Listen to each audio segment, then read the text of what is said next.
Episode 11। युग अपने पापा की आवाज सुनकर हक्का बक्का हो गया था। उसे समझ नहीं आ रहा था कि उसके साथ क्या हो रहा था। युग के पिता की फिर आवाज सुनाई देती है, युग बेटा, ओ युग बेटा। युग सोचने लग जाता है, पापा की आवाज कैसे आ सकती है। पापा तो 13 साल पहले ही गुजर चुके हैं। जरूर कुछ और बात है। युग उसके पास ही जमीन पर सो रहे कायर को उठाने लग जाता है। युग कायर को उठाते हुए कहता है, कायर, ओ कायर, उठ यार। कायर इतनी गहरी नींद में सो रहा था कि वो नहीं उठ रहा था। कायर के ना उठने पर युग अभिमन्यु को उठाने लग जाता है। युग अभिमन्यु को हिलाते हुए कहता है, अभिमन्यु, ओ अभिमन्यु, उठ भाई, उठ ना यार। इसलिए कहता हूँ, इंसान को इतनी नहीं पीनी चाहिए कि कुछ होश ही ना रहे। कायर और अभिमन्यु के ना उठने के बाद युग कछुए को उठाने की उम्मीद छोड़ देता है, क्योंकि वो जानता था कि जब वो ही दोनों नहीं उठे तो कछुआ क्या उठेगा। युग के पिता की फिर से आवाज सुनाई देती है, युग बेटा, ओ युग बेटा, ऊपर आओ बेटा। युग खुद से कहता है, ये आवाज तो ऊपर वाले कमरे से आ रही है, पर ऊपर तो कोई नहीं है। फिर ये आवाज ऊपर से कैसे आ रही है। नहीं, घर के अंदर कोई चोर वोर तो नहीं घुसा गए। नहीं, अगर चोर घुसते तो वो पापा की आवाज में बात नहीं करते, ना ही मेरा नाम लेते। जरूर कुछ ना कुछ बात तो है और इसका पता लगाना पड़ेगा मुझे। इतना कहकर युग धीरे धीरे सीढ़ियों चढ़ते हुए ऊपर वाले कमरे की ओर जाने लग जाता है। जैसे जैसे युग सीढ़ियों चढ़ते जा रहा था, उसके पिता की आवाज तेज होते जा रही थी। आवाज का पीछा करते करते युग उसके कमरे के सामने आकर खड़ा हो गया था, जिस कमरे के अंदर यक्षिणी कैद थी। कोठी में लाइट नहीं थी, जिस कारण चारों तरफ अंधेरा छाया हुआ था, पर दरवाजे के ऊपर बना शैतानी का नंबर 666 लाल रंग में चमक रहा था। उसे देखकर ऐसा लग रहा था जैसे उसे अभी अभी किसी ने अपने खून से लिखा है। युग दरवाजे के सामने खड़ा ही था कि तभी उसे फिर से उसके पिता की आवाज सुनाई देती है, युग बेटा, तुम आ गए। मुझे पता था, मुझे मुक्ति दिलाने जरूर आओगे। मैं इतना अभागे बाप हूं कि अपने बेटे का चेहरा आखिर बार तक नहीं देख पाया। अपने पिता की आवाज सुनकर युग भाविक हो जाता है और वो भी रोने लग जाता है। उसकी आंखों में आंसू टपकने लग गए थे। युग के पिता की रोती हुई आवाज सुनाई देती है, मेरी लाश यहीं अंदर है बेटा। मेरी लाश का अंतिम संस्कार करके मुझे मुक्ति दिला दो बेटा। मेरी लाश को बाहर निकाल लो, दरवाजा खोलकर युग बेटा। अपने पिता की आवाज सुनकर युग पूरी तरह भावनाओं में बह चुका था। उसके दिमाग से ये बात निकल ही गई थी कि कमरे के अंदर यक्षिणी कैद है। युग अपने आंसू पोंछते हुए कहता है, मैं मुक्ति दिलाऊंगा पापा, आप फिक्र मत कीजिए, मैं अभी यह सब हटा देता हूँ। युग दरवाजे पर लगे ताबीज को हटाने के लिए अपने आगे हाथ बढ़ाने लग जाता है। युग जैसे ही ताबीज को छूता है, कोई उसका हाथ पीछे से पकड़ लेता है। अचानक से किसी को अपना हाथ पकड़े देख युग डर जाता है और जब वह पीछे मुड़ता है तो देखता है कि वहां अभिमन्यु खड़ा हुआ था, जिसने अपने एक हाथ में मोबाइल का टॉर्च पकड़ा हुआ था तो दूसरे हाथ में युग का हाथ था। अभिमन्यु हैरानी के साथ युग से पूछता है, तू यहाँ पर क्या कर रहा है और ये तू क्या करने जा रहा था? तुझे पता भी है ना, इसमें कमरे में यक्षिणी कैद है, फिर भी इसे खोलने जा रहा था। युग अभिमन्यु को समझाते हुए कहता है, अभिमन्यु, तू आ गया, अच्छा हुआ तू आ गया। तुझे पता है इस कमरे में मेरे पापा की लाश है और वो चाहते हैं कि मैं उनकी लाश निकालूं और उन्हें मुक्ति दिला दूं। ये क्या बकवास कर रहा है तू? बकवास नहीं है यार, मैं सच कह रहा हूँ। मैंने अभी अपने पापा की आवाज सुनी। अभिमन्यु हंसते हुए कहता है, यार पी कर हम तीनों ने रखी है और चढ़ तुझे रही है। अभिमन्यु ने इतना ही कहा था कि तभी युग के पिता की आवाज सुनाई देती है, युग बेटा दरवाजा खोलो बेटा, मेरी लाश को निकालो यहाँ से, दरवाजा खोलो बेटा। युग के पिता की आवाज सुनकर अभिमन्यु के भी होश उड़ जाते हैं। उसने जितनी विस्की पी रखी थी सारी एक बार में ही उतर जाती है। अभिमन्यु डरते हुए कहता है, यार तू तो सच कह रहा था, आवाज सच में सुनाई दे रही है, मुझे भी दी। वहीं तो कह रहा हूं यार, और आवाज इस दरवाजे के पीछे से आ रही है, पर इस कमरे में तो यक्षिणी है ना। युग और अभिमन्यु बिल्कुल समझ में नहीं आ रहा था, बिल्कुल भी समझ में नहीं आ रहा था कि वो दोनों क्या करें। दोनों एक दूसरे की सूरत घूरते जा रहे थे। दोनों डर के मारे पसीने में लथपथ हो गए थे। फिर युग के पिता की आवाज सुनाई देती है, युग बेटा, युग बेटा, युग बेटा, दरवाजा खोलो बेटा। अपने पिता की आवाज सुनकर युग फिर भावुक हो जाता है और अभिमन्यु से कहता है, यार पापा आवाज दे रहे हैं, मुझे दरवाजा खोलना पड़ेगा, उनकी लाश को बाहर निकालना पड़ेगा और उन्हें मुक्ति दिलानी पड़ेगी। अभिमन्यु युग को समझाते हुए कहता है, नहीं युग, वो तेरे पापा की आवाज नहीं है। नहीं अभिमन्यु, वो मेरे पापा ही हैं। मैं अपने पापा की आवाज पहचान सकता हूँ।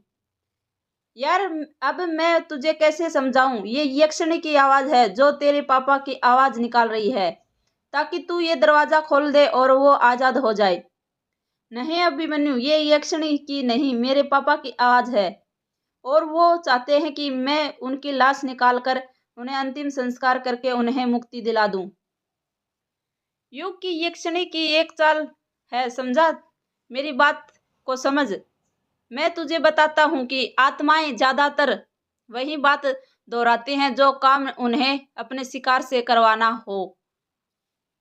और तूने एक बात नोटिस की है, जब से तेरे पापा की आवाज आ रही है वो एक ही बात बार बार बोल रही है, और वह यह है कि युग बेटा दरवाजा खोलना, युग बेटा दरवाजा खोलना, क्योंकि वो तेरे पापा की नहीं यक्षिणी की आवाज है। वो चाहती है तू दरवाजा खोल और वो बाहर निकले। नहीं अभिमन्यु, वो यक्षिणी की नहीं, मेरे पापा की आवाज है। वो चाहते हैं कि मैं दरवाजा खोलकर उनकी लाश बाहर निकालूं। फिर युग के पिता की आवाज सुनाई देती है, युग बेटा दरवाजा खोलो बेटा। युग के पिता की इतनी ही आवाज सुनाई दी थी, फिर अंदर से कोई दरवाजा ठोकने लग जाता है। कोई अंदर से जोरों से दरवाजा ठोक रहा था। दरवाजा हिलता हुआ देखकर अभिमन्यु डर जाता है और डरते हुए कहता है, देख युग, यहाँ पर रुकना ठीक नहीं है। मैंने पहले ही कहा था, जहाँ पर आत्मा होती है वहां पर नॉनवेज नहीं खाना चाहिए, वरना उनकी उत्तेजना बढ़ जाती है। ये सब उसी का असर है। हमें यहाँ पर और नहीं रुकना चाहिए, चल मेरे साथ नीचे चल। अभिमन्यु लगातार कुछ ना कुछ बोले जा रहा था, पर युग पर उसकी बातों का जरा सा भी असर नहीं हो रहा था। युग अपने पिता की आवाज सुनकर इतना भावुक हो गया था कि वो भूल गया था क्या सही है और क्या गलत। युग के कानों में बार बार उसके पिता की आवाज गूंजी जा रही थी, युग बेटा दरवाजा खोलो खोलो, युग बेटा दरवाजा खोलो, युग बेटा दरवाजा खोलो।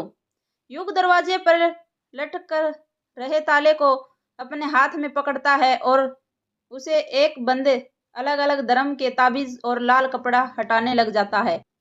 अभिमन्यु युग को रोकते हुए कहता है, ये तू क्या कर रहा है युग, रुक जा, ऐसा मत कर, वरना तू सोच भी नहीं सकता क्या हो जाएगा।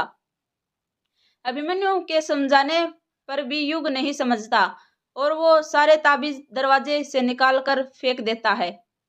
अभिमन्यु हकलाते हुए कहता है, ये तूने क्या किया युग, तुझे जरा भी अंदाजा है अब क्या अनर्थ होगा। युग ने ताबीज तो निकाल दिए थे, पर उसके समझ नहीं आ रहा था कि वो ताला कैसे तोड़े। ताला तोड़ने के लिए युग अपने आसपास कुछ ढूंढने लग जाता है जिससे वो ताला तोड़ सके। अभिमन्यु फिर युग को समझाते हुए कहता है, रुक जा युग, अभी दरवाजा खोलने की जिद छोड़ दे, ये सब ठीक नहीं है। ये तू क्या ढूंढ रहा है, तू मेरी बात क्यों नहीं सुन रहा है, मैं कुछ कह रहा हूं तुझे। युग अभिमन्यु की बात पर कुछ ध्यान नहीं दे रहा था। ऐसा लग रहा था कि जैसे वहां पर अभिमन्यु हो ही ना, सिर्फ युग अकेला हो। युग को एक फर्श पर ही हथौड़ा पड़ा मिला था। वो उसे उठाकर दरवाजे के पास जाने लग जाता है। युग और दरवाजे के पास जाता देख अभिमन्यु समझ जाता है कि वो हथौड़े से ताला तोड़ने जा रहा है। इसलिए अभिमन्यु उसे पहले ही दरवाजे के सामने जाकर खड़ा हो जाता है। युग को रोकते हुए कहता है, नहीं युग, मैं तुझे ये दरवाजा नहीं खोलने दूंगा, चाहे कुछ भी हो जाए। युग गुस्से से कहता है, देख अभिमन्यु, मेरे सामने से हट जा, वरना मुझे भी नहीं पता आज मेरे हाथों से क्या हो जाएगा। मुझे ये दरवाजा खोलने दे, समझा? नहीं युग, मैं तुझे ये दरवाजा नहीं खोलने दूंगा। यदि दरवाजा खुलेगा तो यक्षिणी बाहर आ जाएगी, और यदि ये एक बार यक्षिणी बाहर आ गई तो फिर सब बर्बाद हो जाएगा। गांव में फिर से मर्दों की शिकार होने लग जाएंगे। युग अभिमन्यु को हथौड़ा दिखाते हुए कहता है, देख अभिमन्यु, मैं आखिरी बार बोल रहा हूं, हट जा मेरे सामने से, वरना। अभिमन्यु भी गुस्से से कहता है, वरना क्या युग, ये हथौड़ा तुझे मुझे मारना है, मार तो मार दे, पर मैं कह देता हूं कि मैं यहां से नहीं हटने वाला। मैं तुझे ये दरवाजा नहीं खोलने दूंगा। युग जानता था कि अभिमन्यु बचपन से ही मुझे जिद्दी और वो दरवाजे के सामने से नहीं हटने वाला।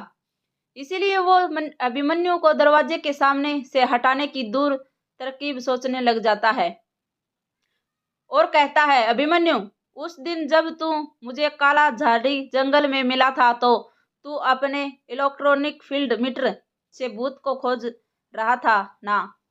अभिमन्यु हैरानी के साथ कहता है, हाँ, तो तू ये सब बातें अभी क्यों कर रहा है? युग प्यार से अभिमन्यु को समझाते हुए कहता है, तो यार, भूत पकड़ने का इसे अच्छा मौका और क्या मिलेगा? देख, तुझे भी पता है और मुझे भी अंदर कुछ ना कुछ तो है, और तू तो एक पैरानॉर्मल एक्टिविटी एक्सपर्ट है। अगर तू ही डरने लग जाएगा तो कैसे चलेगा? जरा सोच के देख, अगर मैंने दरवाजा खोल भी दिया तो कुछ हुआ भी हो तो तू तो उसे पकड़ सकता है ना? आखिर तू एक सर्टिफाइड पैरानॉर्मल एक्टिविटी एक्सपर्ट है ना? युग में ना भूतों को खोजता हूँ, पकड़ता हूँ, यक्षिणी को नहीं, समझे? ये भूत और अक्षिणी में बहुत फर्क होता है। यक्षिणी दूर लोक से आई है, उसे काबू में रखना मेरे बस की बात नहीं है। युग गुस्सा करते हुए कहता है, एक बात बता, तू सच में पैरानॉर्मल एक्टिविटी एक्सपर्ट है ना? तू कहीं झूठ मूठ की ढोंग तो नहीं हकता? मुझे तो लगता है तुझे पैरानॉर्मल सोसाइटी वालों ने धक्का मार के निकाल दिया होगा। तेरे इस डर के कारण तभी तो तू यहाँ है, डरपोक कहीं का। अगर ऐसे ही चलता रहा तो तू जिंदगी में कभी आगे नहीं बढ़ेगा। देख युग, तुझे जो बोलना है बोल, पर मैं तुझे ये दरवाजा नहीं खोलने दूंगा। तू चुपचाप हथौड़ा मुझे दे दे, वरना मैं नीचे जाकर कायर और कछुए को भी उठा दूंगा, और फिर वो दोनों तेरी ये हरकत के लिए मुझे भी माफ नहीं करेंगे, ऐप में तेरी कोई मदद नहीं करेंगे। युग समझ जाता है कि अभिमन्यु उसकी बातों में नहीं फंसने वाला, इसलिए वो हथौड़े अभिमन्यु के हाथों में दे देता है। हथौड़ा हाथ में पकड़ते ही अभिमन्यु के कानों में युग की कड़वी बातें गूंजने लग जाते हैं। तुझे भागा दिया होगा पैरानॉर्मल सोसाइटी वालों ने, धक्के मार के निकाल दिया होगा, तू जिंदगी में कभी आगे नहीं बढ़ पाएगा। अचानक से अभिमन्यु के हाथ पैर गुस्से के कारण फूलने लग जाते हैं। उसके हाथों की नस देखने लग गई थी। गुस्से के कारण उसका चेहरा लाल हो गया था। पता नहीं अभिमन्यु के मन में क्या आता है। अलग ही पल वो अपनी पूरी जान हथौड़े से ताले के ऊपर वार कर देता है और ताला खट से टूट जाता है। ताले के टूट जाते ही कुछ देर पहले अंदर से जो दरवाजा ठोकने की आवाज आ रही थी वो बंद हो गई थी। अचानक से चारों तरफ खामोशी छा गई थी। ताला टूटते हुए देखकर युग खुश हो गया था। होता भी कैसे नहीं, उसे कमरे के अंदर से उसके पिता की लाश बाहर जो निकालनी थी। अभिमन्यु दरवाजे पर का ताला हटा देता है और उस कुंडी खोल देता है। युग और अभिमन्यु दोनों मिलकर दरवाजा खोल देते हैं। जैसे ही दरवाजा खुलता है उसके अंदर वो बदबू आने लग जाती है। वह बदबू ऐसी थी जैसे किसी मरे हुए इंसान की शरीर में होती है। अभिमन्यु अपने नाक पर हाथ रखते हुए कहता है, इसमें से तो बहुत गंदी बदबू आ रही है यार। युग अभिमन्यु की बात का कुछ जवाब नहीं देता और सीधे कमरे के अंदर घुस जाता है। अभिमन्यु भी युग के पीछे पीछे कमरे के अंदर घुस जाता है। कमरे के अंदर अंधेरा छाया हुआ था, जिस कारण ज्यादा कुछ नहीं दिखाई दे रहा था। अभिमन्यु के मोबाइल टॉर्च की बार बार बंद चालू हो रहा था। पता नहीं यह कैसे हो रहा था। शायद ये सब कमरे मौजूद अदृश्य शक्ति के कारण हो रहा था। जैसे जैसे वो दोनों कमरे के अंदर घुसते जा रहे थे, बदबू और बढ़ती जा रही थी। वह बदबू उनके नाक के नथुनों में पूरी तरह घुस गई थी। जलती बुझती रोशनी में अभिमन्यु कमरे में अभी तक सब ये देख पाया था कि कमरे की जगह जगह मकड़ी और जाल बनाए हुए थे और कई सारी किताबें थी। टेबल के ऊपर एक सफेद टाइप राइट रखा हुआ था, जिस पर अभी किसी का सूखा हुआ खून गिरा था। उस टाइप राइट को देखकर तो अभिमन्यु की जान हल्के में ही आ गई थी। कमरे के अंदर खामोशी छाई हुई थी। युग उस खामोशी को तोड़ते हुए कहता है, पापा कहाँ पर है आप? देखिए मैं आ गया हूँ। आप मुझे आवाज लगा रहे थे ना पापा? अभिमन्यु दबी आवाज में युग के पैर पर धीरे से लात मारते हुए कहता है, ये तू क्या बोल रहा है युग? कैसे आवाज लगा रहा है?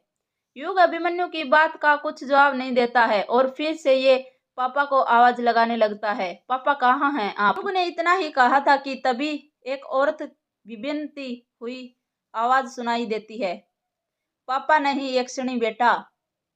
यह आवाज सुनकर युग और अभिमन्यु दोनों दंग हो गए थे। युग हकलाते हुए कहता है, कौन? औरत की आवाज सुनाई देती है, मैं यक्षिणी तेरी मौत। इतना सुनते ही अभिमन्यु फटाक से युग का हाथ पकड़ते हुए कहता है, युग भाग यहाँ से वरना दोनों मर जाएंगे। युग और अभिमन्यु दरवाजे की ओर भागने लग जाते हैं। औरत की आवाज सुनाई देती है, रुको, कहाँ जा रहे हो? रुको। युग और अभिमन्यु जितनी तेजी से कमरे से बाहर निकलने सकते थे निकल जाते और बाहर निकलते ही दोनों सबसे पहले फटाक से दरवाजा वापस लगा देते हैं।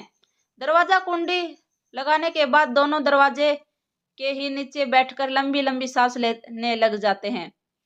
अभिमन्यु हाँफते हुए कहता है, यार युग, क्या तूने भी अंदर वही आवाज सुनी जो मैंने सुनी?